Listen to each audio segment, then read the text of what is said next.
It is a really strange but very well done otter costume. Who may have sended this curious thing to me? I feel attracted to it. Why do I want so much to wear it? This otter costume is really wonderful. It fits me perfectly. I am really happy to have tried it. Giovanna waded deeper into the glowing creek, paws brushing smooth stones that whispered secrets under her touch. The water thickened, not with mud, but with meaning, as though every drop remembered something ancient. Above, dragonflies traced lazy constellations. Beneath, the voice returned, carried by the current itself. Answer the ripple, and you may pass, fail, and forget what you were. The riddle appeared, not as words, but as shapes in the water. 3 rings formed on the surface, each pulsing like a heartbeat.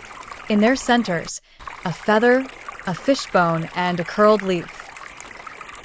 She stared, ears perked. The creek gurgled its question.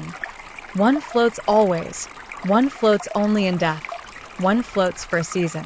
Which would you choose to carry you home? Giovanna blinked. The feather danced, light and aimless. The fishbone was delicate. Its story clearly ended. The leaf spun slowly, caught in its autumn spiral.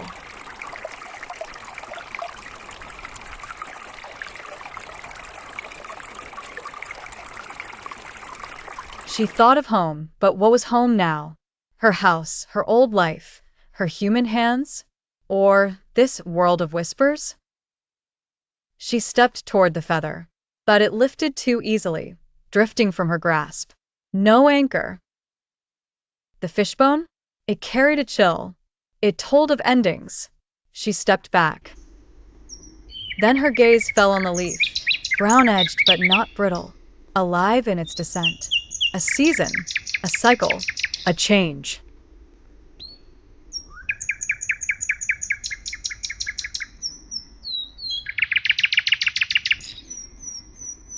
She touched it. The creek went silent. Then it sang. Not words, but a symphony of yes. The elder otter surfaced again, laughing. You chose change. Clever pause. I didn't want to forget, Giovanna whispered. You won't, said the otter. Not now. You've remembered that forgetting is a choice. The creek brightened. A hidden tunnel opened beneath the surface, dark, glistening, and humming with distant music. This way, the elder otter beckoned. To the heart of the costume, Giovanna hesitated, then dug.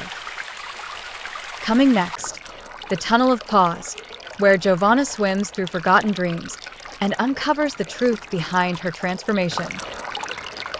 Darkness folded around her like velvet, not frightening, just deep, soft, subaqueous. Giovanna swam by instinct, her whiskers sensing pressure shifts, her paws propelling her forward through the narrow, echoing tunnel.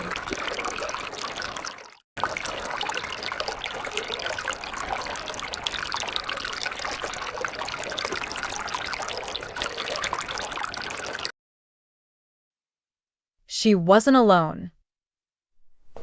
Faint paw prints lit the tunnel walls, glowing impressions of otters that had passed before.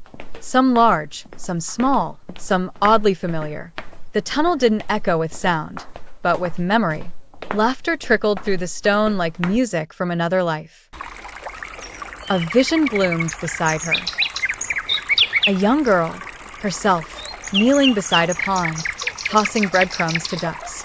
She wore no costume then, but the same sparkle in her eyes shimmered now in her otter form. The vision rippled and vanished. Then came another, a rainy afternoon, books scattered, a sketchpad forgotten. Giovanna hiding beneath a table, not from fear, but from everything. That girl had been so heavy with silence. Now she was weightless.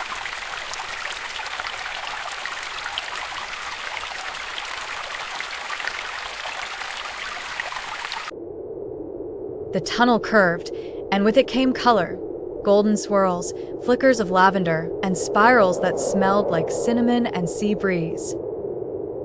At its end stood a door made of woven reeds. She surfaced. Air, but not the sky she knew.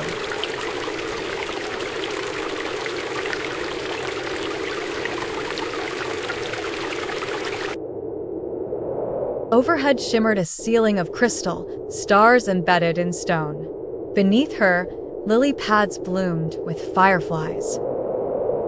The reed door opened by itself. Inside, a round chamber lit by thousands of tiny glowing paw prints. In the center stood a mirror, but not the one from her home. This one shimmered with possibility. She approached. Her reflection changed. First, her otter form, whiskered, round, joyful. Then her human face, gentle, curious, softened. Then both merged, a flickering in-between.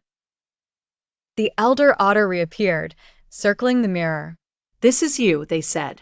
Neither trapped nor lost, just paused between pages. Giovanna touched the mirror. A question danced across it. Are you ready to belong? Her paw trembled. She nodded. The mirror melted like sugar under rain. Where it stood now shimmered a spiral path of moss, winding upward through silver mist. With each step, Giovanna's paws sank into the moss, as if it remembered her weight. Above, the mist parted like curtains, revealing a small wooden house perched on a lily pad the size of a ballroom. The door creaked open before she knocked. Inside, books stacked like towers, herbs hanging from beams, a teapot humming to itself on the stove. And at the far end, beside a fireplace shaped like a cat's grin, sat a woman in a cloak woven from riverlight. Her face was neither old nor young. Her eyes shimmered like the creek, endless, amused, and just a little sad.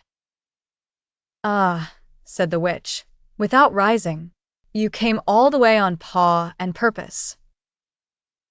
Giovanna stepped closer, heart thudding. "Why me?" she asked.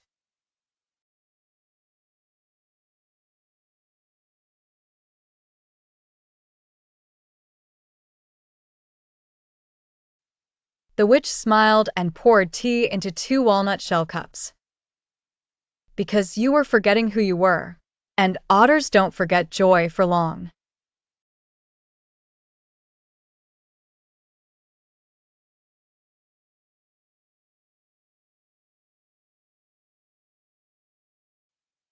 Giovanna's fur bristled. "But you turned me into a pet." The witch raised an eyebrow. "Did I? Or did I give you a costume that let you play, remember, and choose again?" She offered the cup. Giovanna took it. It smelled like cinnamon and pond water.